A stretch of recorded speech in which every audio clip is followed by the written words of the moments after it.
joined by my panel, Nicholas Wu, congressional reporter for Politico, Symone Sanders-Townsend, host of Symone on MSNBC and a former advisor to Vice President Harris, and Danielle Pletka, a senior fellow at the American Enterprise Institute and NBC News contributor. Now, I promise I want to do one quick whip around on debt ceiling because you guys are all the jaded cynics like me that I am. But I think what we're seeing here is nothing more than necessary theater for the talks to end, that the pause is actually a feature, not a bug in these talks. Nicholas, what say you? I think that's right, Chuck. I mean, just this week we saw the Freedom Caucus come out with their own statement. Minutes before we came on air, the Progressive Caucus came out with their own statement saying that they weren't going to accept a bad deal and that Biden needed to go straight to the 14th Amendment now and ignore the debt ceiling. And I think this gives all parties a little bit of space, while things are a little bit heated right now, to wait, take a beat, and then come back next week when the president returns from his trip and then hammer out some kind of deal. You've worked on Congress. You both have worked in this. There is, like, some of this is necessary theater, right? Well, I mean, there's a reason it's called brinksmanship, right? And everybody is inching up as close, and they see the other guy isn't as close, and so they keep going back and forth. But the president isn't here. So McCarthy was too optimistic yesterday, so he had to, like, the Freedom Caucus didn't like that? But I mean, it is theater, because I think we know how it's going to end. I think, talking beforehand, we all said what perplexes us is that Wall Street keeps acting as if this doesn't happen every single time. And they're shocked to see that there's no agreement. Oh, my God. Yeah, that's why I can't. Threatening a downgrade some sort of hedge fund now. and day trader game that's being played there. Does Biden fear progressive backlash or no on this one? I think he fears doing something that will undercut himself.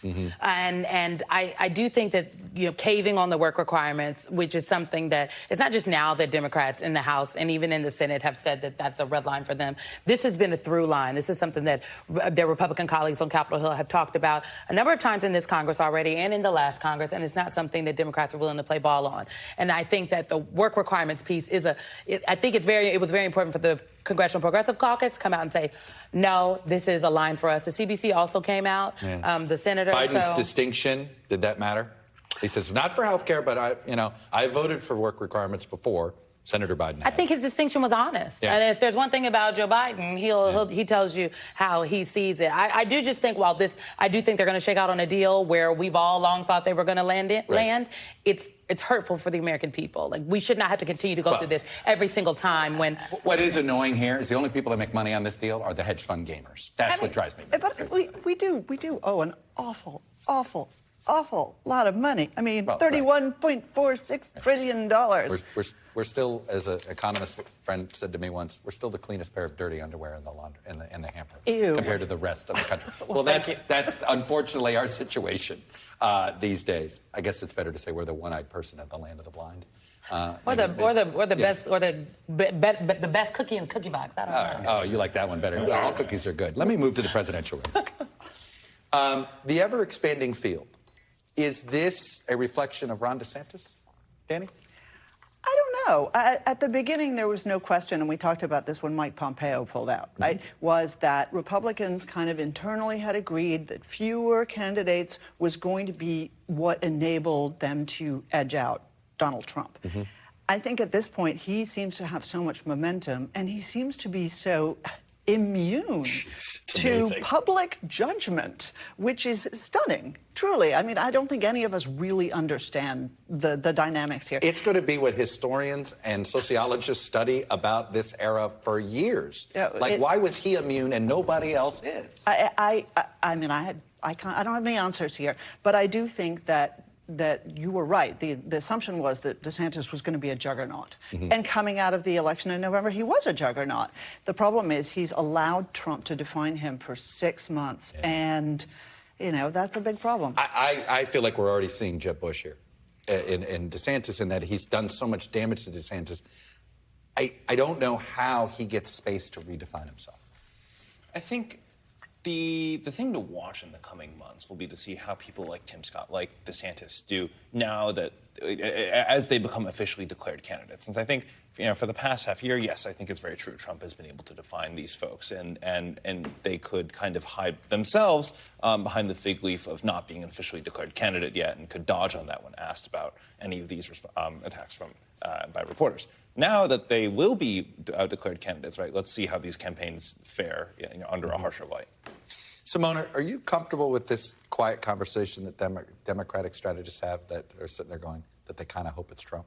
No, I'm very uncomfortable with that. I am someone, and perhaps I'm an outlier, but I am someone that when these same Democratic strategists were saying, well, let's boost a MAGA candidate for the midterm elections because that's a better candidate that these Democratic candidates could beat, I thought that that was a slippery slope and that's dangerous because democracy is literally on the line. So I just think that I've always thought that Ron DeSantis is virtually untested outside of Florida.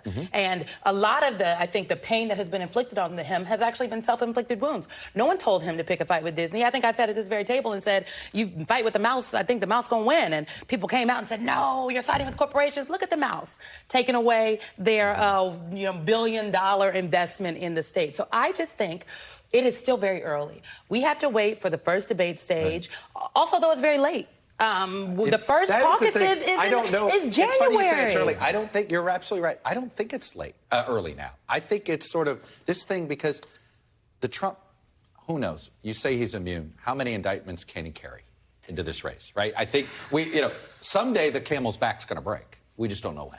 Oh, come on, from your mouth to God's ears. I don't think we know that. And I think look, is this late? Is this early? We can go back 4 years, 8 years and say, look who the front runner was. It's getting late early. It is. On the other hand, we haven't seen, I think Nick is right, we haven't seen these folks tested. We haven't seen them out on the campaign trail, and we haven't seen them out of their own states, really.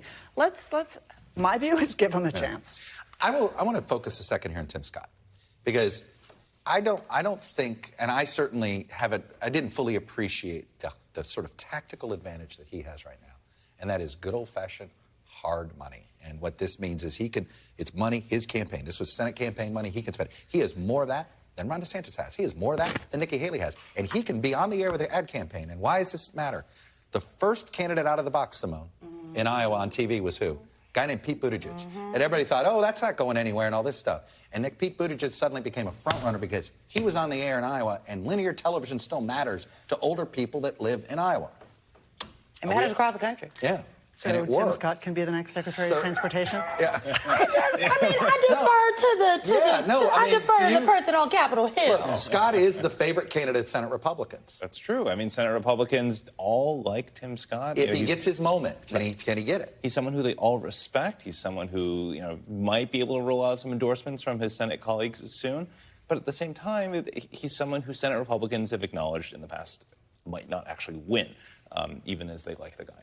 Well, but I think the issue about Tim Scott that really does differentiate him from at least, let's say, Trump and DeSantis is he's a real happy warrior.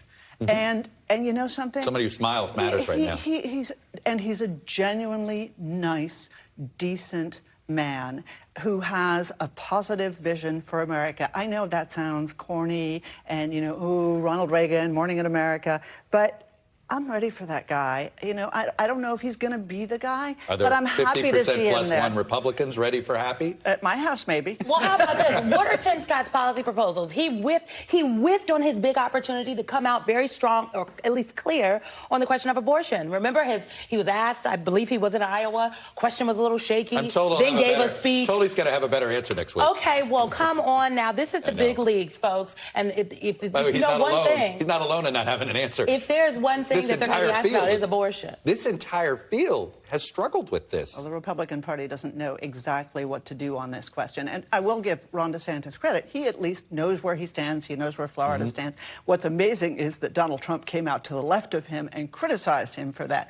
I don't blame Tim Scott for not wanting to get in the middle of that firestorm. Well, the only thing I wonder about the Ron DeSantis posture is it's the Tim Cruz posture. And, Ted Cruz, excuse me, is the president of Iowa. And that's about it. Nicholas, Symone, and Danny, thank you all. Enjoy the weekend. Thanks for watching our YouTube channel. Follow today's top stories and breaking news by downloading the NBC News app.